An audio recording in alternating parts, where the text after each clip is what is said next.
Satu video bernarasi seorang wanita dari kota Tangerang, Provinsi Banten, datang ke kota Medan untuk memergoki suaminya menikah dengan perempuan lain beredar di media sosial. Kasus perselingkuhan yang bikin netizen geram sekaligus salut itu diunggah Instagram @lambe_turah. Diketahui, wanita yang memergoki itu berinisial IAA 32.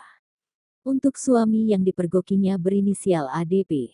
Sedangkan wanita yang menikah dengan ADP berinisial 0.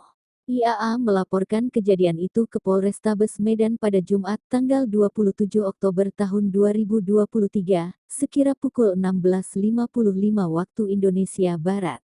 Ari video yang beredar tampak seorang perempuan yang menemui seseorang lelaki yang sedang menggelar acara ijab kabul dengan perempuan lain. Peristiwa ini diduga terjadi pada Jumat tanggal 27 Oktober tahun 2023 pukul 10.30 di Jalan Titipapan, Kelurahan Sei Sikambing, Medan. Terlihat di dalam video seorang perempuan yang sedang merekam video tiba-tiba menanyakan kepada warga mengenai rumah yang sedang mengadakan pernikahan.